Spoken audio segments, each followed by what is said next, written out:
ഒരു കുട്ടിയുണ്ട്, ഒരു സ്റ്റുഡൻ്റ് ആണ്. എവിടെയാണ് പഠിക്കുന്നത് മോള്? ഞാൻ ഭവൻസിൽ ഞെട്ടിപ്പിക്കുന്ന ഒരു കണക്കുണ്ട്.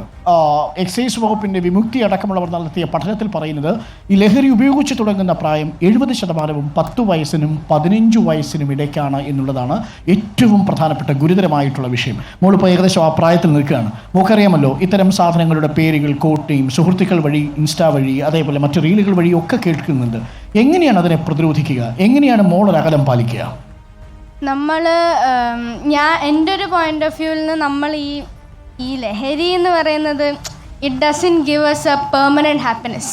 അതൊരു ടെമ്പററി ഹാപ്പിനെസ് നമുക്ക് പ്രൊവൈഡ് ചെയ്യുന്നുള്ളൂ. ഞാനൊരു അത്ലീറ്റ് കൂടിയാണ്. And what I feel is എനിക്ക് ഈ സ്പോർട്സ് ചെയ്യുമ്പോൾ ഐ ബിക്കം മോർ ഹാപ്പി. നമ്മളൊരു ഇവൻറ്റിന് പോയിട്ട് നമ്മൾ അതിലിപ്പോൾ പ്രൈസ് കിട്ടിയാലും കിട്ടിയില്ലെങ്കിലും we have that happiness and that motivation to work towards it. പക്ഷേ ഈ ലഹരി ഉപയോഗിക്കുമ്പോൾ എനിക്ക് പറയാനുള്ളൊരു ഏജ് ആയിട്ടൊന്നും ആയിട്ടില്ല. പക്ഷേ എന്നാലും ഞാൻ പറയുന്നു,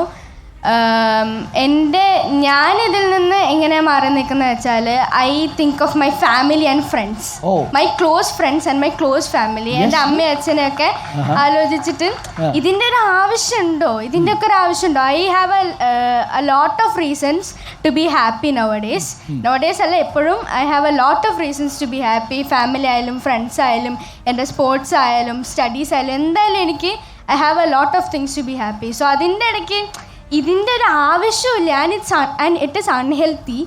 സോ ഇതൊക്കെ ആലോചിച്ചിട്ടാണ് ഞാനൊരു അകലം പാലിക്കാറുള്ളത്. ഈ കൂട്ടുകാരികളൊക്കെ അല്ലെങ്കിൽ കൂട്ടുകാരികളുടെ കൂട്ടുകാരികൾ ഇതേപോലെയുള്ള സബ്സ്റ്റൻസുകളെ കുറിച്ചൊക്കെ പറയുന്നത് കേട്ടിട്ടുണ്ടോ? ഇല്ല, അങ്ങനെ പറയുന്നതായിട്ടൊന്നും ഞാൻ അങ്ങനെ ഒബ്സർവ് ചെയ്തിട്ടില്ല. ചിലരെങ്കിലും ഉപയോഗിക്കുന്നതായിട്ട് അറിയാമോ? ഇല്ല, എൻ്റെ ക്ലോസ് സർക്കിൾസിലില്ല. ക്ലോസ് സർക്കിൾസിലില്ല. എന്താ പറയാ, നമ്മളിങ്ങനെ മോളുടെ അടുത്ത് ഒരാള് ഇതേപോലെ പറയാണ്, എന്താണ് നമ്മൾ ആ പറഞ്ഞ സാധനത്തിന്റെ പേര്? ആ പേര് നമുക്ക് മറച്ചു വെക്കാം, കാര്യം ആ പേര് പറഞ്ഞാൽ പിള്ളേർ പോയി അത് ചോദിക്കും. അതുകൊണ്ട് തൽക്കാലം അത് മറച്ചു വെക്കാം. അങ്ങോട്ടൊരു സാധനം, ഡാഷ് എന്ന് പറയുന്നൊരു സാധനം, അത് പോയി ചോദിച്ചു. അല്ലെങ്കിൽ മോളുടെ അടുത്ത് വന്ന് പറയുന്നു, ഇത് വെച്ചാൽ കുറച്ച് ഭയങ്കരമായിട്ട് കോൺഫിഡൻസ് ഒക്കെ കിട്ടും, കുറച്ച് എനർജി ഒക്കെ കിട്ടും എന്ന് പറഞ്ഞപ്പോൾ എന്ത് പറയും? എനിക്ക് ഈ ഉള്ള കോൺഫിഡൻസ് എനർജി ഒക്കെ മതി. അത് ഈ കോൺഫിഡൻസ് ആണ് വേണ്ടത് നമുക്ക്, അല്ലേ? മോളുടെ പേരെന്താണ്? രേണു പറഞ്ഞതുപോലെ ഈ കോൺഫിഡൻസും ഈ ആത്മവിശ്വാസവും ഒക്കെ മതി എനിക്ക് എന്ന് പറയാൻ കഴിയുന്ന കുട്ടികളെയാണ് നമുക്ക് വളർത്തേണ്ടത്. ലഹരി കൊണ്ടുവരുന്ന സമയത്ത് നിങ്ങൾ നിങ്ങളുടെ വീട്ടുകാരെ ആലോചിക്കുന്നു എന്നാണ് രേണു പറഞ്ഞത്. അത് ആലോചിക്കാതെ പോകുമ്പോഴാണ് ഒരു അഫാൻ ജനിക്കുന്നത്, ഒരു ആഷിക്ക് ജനിക്കുന്നത് എന്നുള്ള കാര്യം നമ്മൾ ആവർത്തിച്ച് പറഞ്ഞുകൊണ്ടേയിരിക്കണം. Thank you Renu, that's a good comment. അപ്പോൾ എങ്ങനെ ചേംബറിന്റെ ലയൺസ് ക്ലബ്ബ് എങ്ങനെ നമുക്ക് ഈ വിപത്തിനെ തടയാം? ശരിക്കും പറഞ്ഞാൽ ഇപ്പോൾ അരുണേട്ടൻ പറഞ്ഞ മാതിരി ഇത് വരുന്ന ചെറുപ്പക്കാരിലാണ് കൂടുതൽ കാണുന്നത്. പക്ഷെ ആരും ആലോചിക്കുന്നില്ല ഈ ചെറുപ്പക്കാർ എന്തുകൊണ്ട് ഇത്ര ടൈം കിട്ടുന്നത്. ഒരു പ്രോവർബ് ഉണ്ട്, empty mind is devil's house. പണ്ടുണ്ടായിരുന്നു സ്കൂൾ വിട്ട് കഴിഞ്ഞാൽ അപ്പം തന്നെ കളിക്കാൻ പോകുന്ന ഒരു ടൈം ഉണ്ടായിരുന്നു. ഇപ്പം അതല്ല. ഇപ്പോൾ വീട്ടിൽ ചിലപ്പോൾ ഹസ്ബൻഡ് വൈഫ് രണ്ടാളും, അമ്മയും അച്ഛനും രണ്ടാളും വർക്ക് ചെയ്യിക്കുമ്പോൾ ഈ കുട്ടികൾക്ക് കുറേ ടൈം ഉണ്ടാവും. വീട്ടിലെത്തുന്ന ടൈം അറിയില്ല, പോകുന്ന ടൈം അറിയില്ല. അപ്പോൾ ആ ടൈമിൽ ഇവർ ചെയ്യുന്ന മൊബൈലിൽ ഇൻട്രാക്ഷനും കാര്യങ്ങളാണ് കൂടുതൽ ഇതിൽ ഇൻഫ്ലുവൻസ് ചെയ്യുന്നതെന്നാണ് എനിക്ക് മനസ്സിലായത്. കാരണം ബാക്കി എല്ലാ ഗ്രാഫുകളും വരുന്നത് ഇവർ ഗ്രൂപ്പിലാണ് ഷെയർ ചെയ്യുന്നത് ഈ കാര്യങ്ങളൊക്കെ.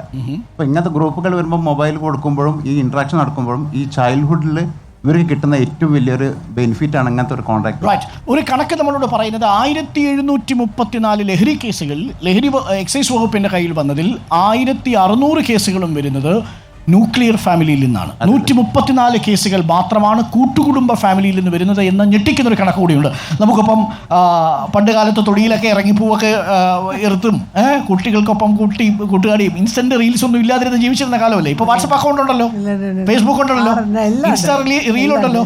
റീല് ചെയ്യാറുണ്ടോ? ഞാൻ ലയൺ വത്സല ഗോപിനാഥാണ്, അഡീഷണൽ ക്യാബിനറ്റ് സെക്രട്ടറിയാണ്.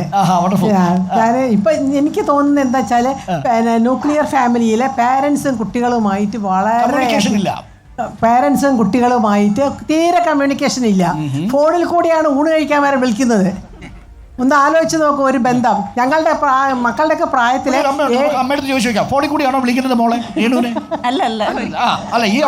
വളരെ ഭാഗ്യം അങ്ങനത്തെ കുട്ടികളെ കിട്ടുന്നത്.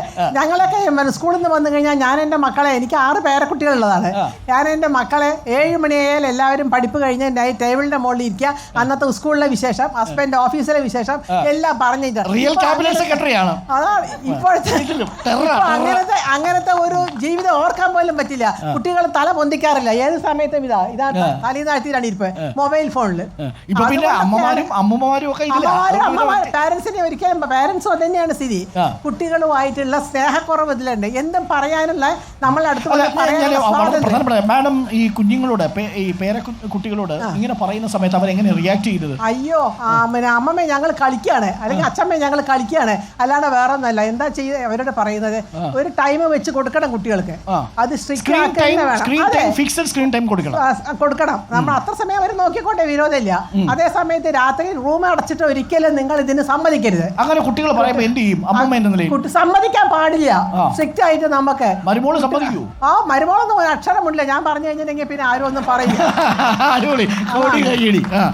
അതുകൊണ്ട് അത് അടുത്ത ഒരു തലമുറയെങ്കിലും നമുക്ക് ഈ പിന്നെ ലഹരിയും ലഹളയും ഒന്നും ഇല്ലാത്ത ഒരു തലമുറ വരണമെന്ന് ഞങ്ങൾക്കൊക്കെ വലിയ ആഗ്രഹമുണ്ട്. അതിന് ഈ റിപ്പോർട്ടർ TV മുൻകൈ എടുത്തതിന് നിങ്ങൾക്ക് ഒരു hat. Okay, thanks ma'am, thanks a lot. ഇതാണ് ഈ കച്ചവടക്കാർ വിചാരിച്ചാൽ കുറേയൊക്കെ നിയന്ത്രിക്കാൻ പറ്റുമെന്നാണ്. താങ്കളൊരു കച്ചവടക്കാരനാണ്, ഒരു ഫാർമ കമ്പനിയാണ്. Apart from being A pharma company, ഞാൻ ഇവിടെ പ്രമുഖ സ്കൂളിന്റെ ഒരു PTA പ്രസിഡന്റ് ആണ്.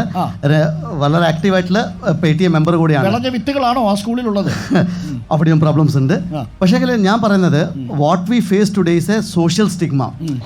ഒരു കുട്ടി ഒരു സ്റ്റാർട്ടിങ്ങിൽ ഒരു ഡ്രഗോ മേ ബി സിഗരറ്റോ കഞ്ചാവോ ഈവൻ എനിത്തിങ് യൂസ് ചെയ്ത് കഴിഞ്ഞാൽ അവരുടെ പാരൻറ്റിന് മനസ്സിലായി കഴിഞ്ഞാൽ ദേ പ്രൊലോങ് ഇറ്റ്. അവർ കുറേ സമയം പ്രൊലോങ് ചെയ്യും, വീട്ടിൽ നിന്ന് സോൾവ് ചെയ്യാൻ നോക്കും.